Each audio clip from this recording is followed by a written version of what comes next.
Hey y'all, it's Friendly Neighborhood Therapist. Okay, so trending topic today that has me so very confused. Tyler Perry. Y'all probably have seen it. I don't know, but if you haven't, please go ahead and Google because I'm not about to lay out all the details here. But just know that one of the actors from The Oval is accusing Tyler Perry of SAing him over the course of years, I believe, and he is now suing him. So this is why I wanted to make a video real quick. It's Men's Mental Health Month, right? Right. It's fascinating to me to see people's responses to this, specifically women, because it feels like women are stepping into the shoes of the male victim shamers when this is different, when it's a woman victim. It's fascinating to me to see this. Like, y'all are using the very same talking points that you got mad at men for using against Cassie.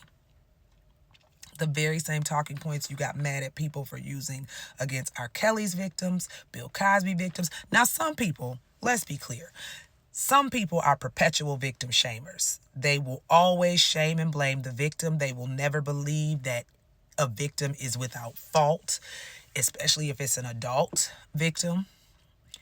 But in this case, if it's a male victim, because I feel like some people find it easier to believe women, and this is insane to me because we know that male victims exist, and we know that the reason men don't come forward has to do a lot with the shame and guilt of the occurrence. And yet you engage in making that even more difficult and then continue to ask the question, why didn't you say something sooner? It seems like no matter when a victim decides to say something, y'all still not going to believe the victim regardless. Now, I am a major proponent of believe the victim first. If you have followed me for any amount of time, you know that.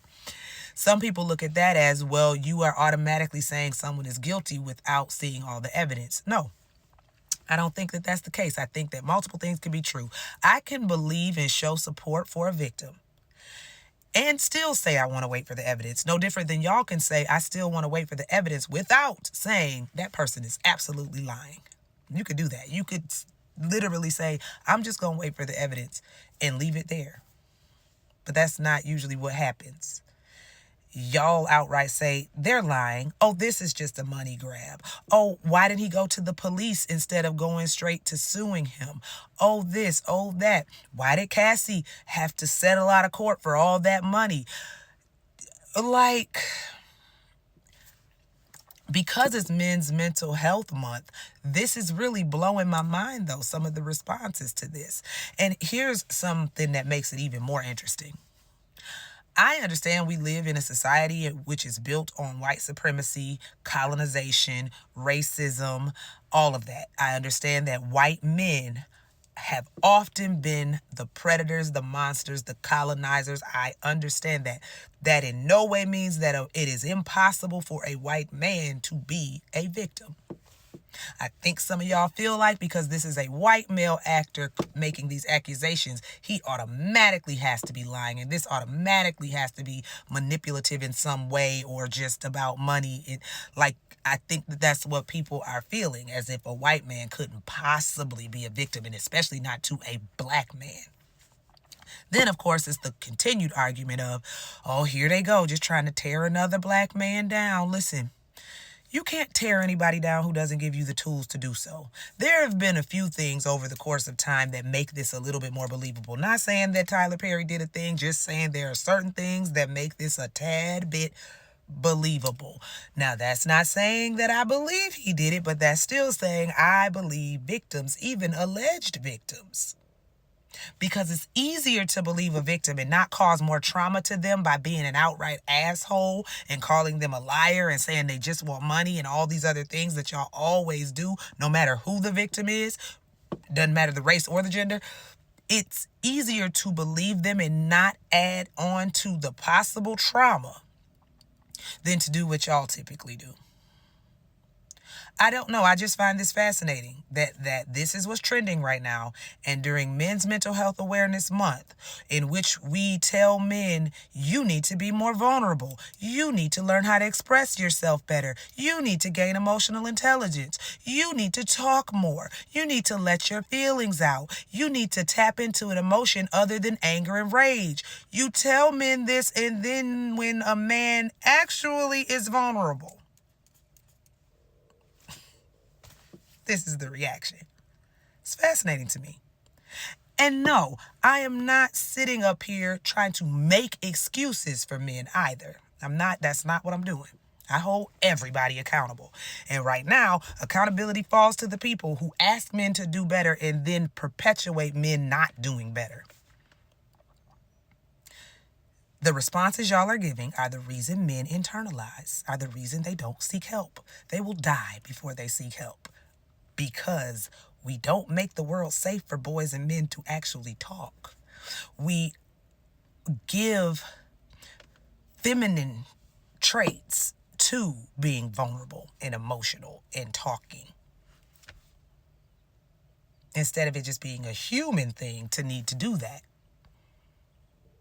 I just find it amazing. I really do. I'm going to go live later because I think I want to talk about this. I want to discuss this more openly. I really do. Because I can't tell if some people are being sarcastic in order to be funny and say this is how men sound when they do this, when the victim is a woman, or if y'all being serious. I know some of y'all are being serious because you really do believe that the world is just trying to tear black men down and all this stuff. Here's the thing. I don't put nothing past people in Hollywood, and I don't put nothing past somebody with a lot of money, which then gives them some semblance of power. Now, we know that black men will never have the same level of power in this society as a white man, but Tyler Perry got money, and he is a powerful man within the realm of black America especially, but also just overall. Tyler Perry got his own studio. I don't even know of too many black people in history who've had their whole own studio. So he has done phenomenal things, but that does not mean he can't do bad things. Y'all tend to think that because somebody is iconic or great or has done great things, that automatically means they can't do anything wrong. And no, those are the very people who can do something wrong because they are more apt to get away with it because of what we're talking about right now: money, power, and believability. It is harder for people in our society to believe a victim when the predator is someone they like, someone iconic, someone with money, and someone powerful.